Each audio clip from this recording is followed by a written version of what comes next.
Boruto is one of the most hated continuations in manga.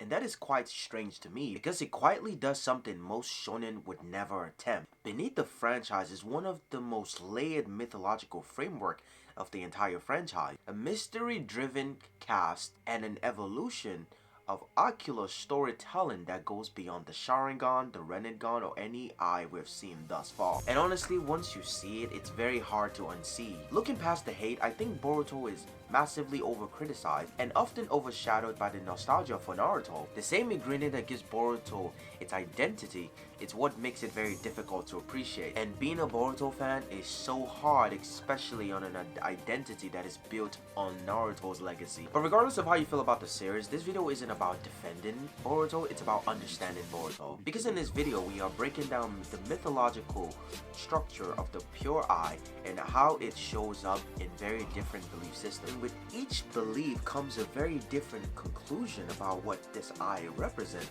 and why it matters so much. And what makes this so much interesting is how Boruto 2 Blue Vortex builds on the groundwork from the OG Boruto was already laying, but now it kind of pushes it to the surface. The tone is colder, the stakes are irreversible, and now it's no longer a story about who Boruto is going to become. It's asking what kind of sight the world can survive. And so from here, we're going to move through ancient Egyptian mythology, and we are going to connect the meaning of the pure eye directly back to the chapter at each stop. Because once you line up the mythological structure of this story with the text, the pure eye is no longer a mystery, it becomes inevitable. See, in ancient Egyptian mythology, the universe is held by Mahat, which is truth, balance, and natural order. See, when Mahat is broken, the world doesn't always collapse. Sometimes it keeps functioning,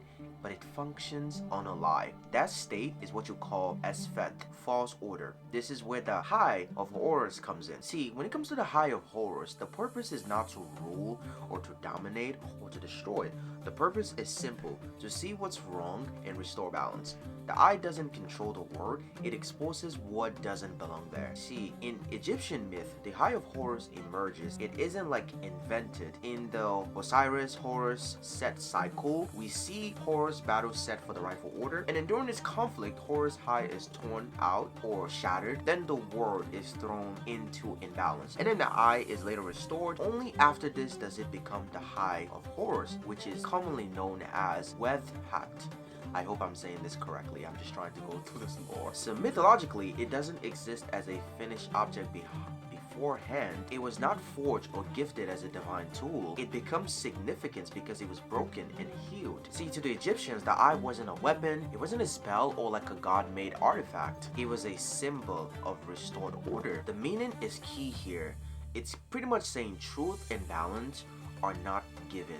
They are restored after loss. And that's why the eye represents wholeness after injuries, order after chaos, awareness gained through suffering. And essentially, it becomes a symbol of like healing, protection, cosmic balance. See, here's a good detail that a lot of people miss, and it's very important to the point of this video. See, the eye isn't not only powerful after it was damaged. Before it was damaged, it was just Horus's eye. But after its loss and the restoration of the eye, it becomes a cosmic symbol. So essentially, from a mythological structure, the eye gains meaning through fracture, not origin. Does this sound familiar to you? Because it sounds really familiar to me. Because we see Boruto clash with Kawaki while protecting Sarada, and Boruto's eye is slashed. Soon after that, Aiden Omnipotent rewrites reality, swapping Boruto's life with Kawaki's. And while this becomes the new reality, it is a reality built on a lie. The world doesn't fall apart, the village still functions as normal, people keep living their life, but the truth is inverted. Boruto becomes the enemy, Kawaki becomes Naruto's son, a protector of the village apparently, and that's his fifth. False order. So it sounds to me like the conditions are met. Which brings up the question, so what is the correlation of all of this with the pure eye? And what is it actually meant to do when it's introduced or when we officially get it? See, the pure eye isn't meant to control the new reality. It isn't meant to override it. No matter how many times I see people make theories about how the pure eye is going to be the one to rewrite reality, I do not think that is the case in the slightest. It works the same way a regular eye would work, observing, identifying, and recognizing what doesn't belong. See, the crazy thing about the omnipotent ability is not that the fact that people aren't noticing that something is wrong.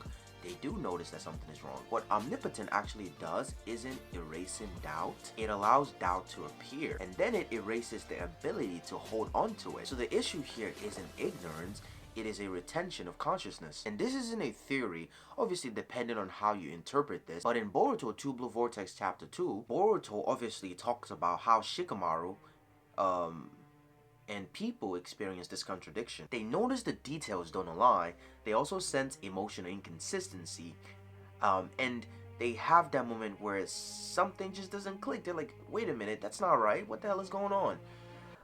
But the moment they start questioning too deeply, omnipotence suppresses the thoughts. The mind is pushed back into alignment with the rewritten reality. In other words, the system self-corrects against any level of awareness. And we see this with Mitsuki, right? He kind of have a feeling that something is wrong, and he feels like Kawaki isn't a representation of his son, the lights that illuminates his work, and he has a lot of doubts and questions about this. But the problem is with omnipotent is that the more he questions it, the more that thought is pushed back. And this isn't confusing, this is conscious resistance being overridden. Like, it's not just Mitsuki, you can see it with Shikamaru, you can kind of slightly see it with Inogen in one of the most recent chapters, and you can also see it in Konohamaru. They hesitate, they notice inconsistency, but they feel emotional misalignment. They cannot maintain the thought. The system pretty much erases the thread before it becomes a realization. And this, my friend, is where the pure eye comes in. Here's the key point. The pure eye doesn't create doubts, right? It allows consciousness to persist. So functionally, it doesn't override omnipotent. It would not reverse reality. It resists the snapback. It prevents the mind from being forced into a lie. Not reversal, not rewriting, resistance. And you might be asking, well, why would Boruto need resistance to omnipotent? He's already an Otsuki, so why would it matter if this pure eye is able to give the ability to resist? Just let me explain, stay with me. Let's dial it all the way back to Naruto during the Great Ninja War. In chapter about 645 to 646 of Naruto, don't quote me on that, Naruto links his chakra with everybody. He doesn't override their mind, he doesn't force beliefs, he connects them, right? And they kind of share the resolve, they share his feelings, intentions, they share certainty. So think about Boruto doing something similar.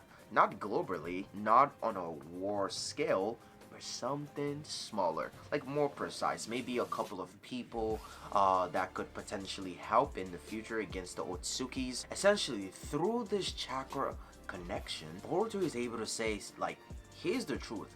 You're not crazy for thinking something is wrong, because once awareness stabilizes, then omnipotent loses its grip. The event cannot be undone, meaning the world is gonna stay altered, right? But nothing in the manga explicitly state that conscious resistance is impossible if it's supported in some kind of way through an Otsuki. See, I don't think Boruto is gonna undo omnipotent. I don't think it is possible to undo a divine ability. I think he would create a pocket of awareness, places where the mind no longer resets themselves. Like, that's not like a reversal, but rather like a freedom of thought, closing the loop. And this brings us back to the mythology, because the most dangerous lie isn't chaos. It's a world that works perfectly while being fundamentally wrong. That is the kind of world that omnipotence has created. And that's why the pure eye isn't designed to break the system. It is designed to exist inside it without being rewritten. Once you understand that, the pure eye stops feeling optional. It stops feeling like a power-up or a mystery box. It becomes the only kind of vision that could survive a world that is built on a lie. It becomes inevitable. Before we wrap this up, I want you to understand that we have barely scratched the surface of a lot of mythological structure that goes into the story and how deep this lore is. You have no idea. Questions like, how does the pure eye actually put an end to Momoshiki? Why does the Otsuki fear this eye so much? What exactly is it seeing when it detects negative chakra? And how does all of these questions connect to mythology? We're talking Indian myth about illusions and domination. We're talking about false gods myth that mirrors the Otsukis. We'll talk about Norse myth about sight, sacrifice, and faith. We'll talk about Greek myth about truth and those cursed to seed. All of that have answers, and we are gonna break them down one by one. So if you want to catch these videos when they drop, please make sure you subscribe to the channel. And if you don't mind, leave a like below or comment down letting me know what your perspective or what your understanding of the mythological structure of this universe could be based on, because there is so much more to talk about.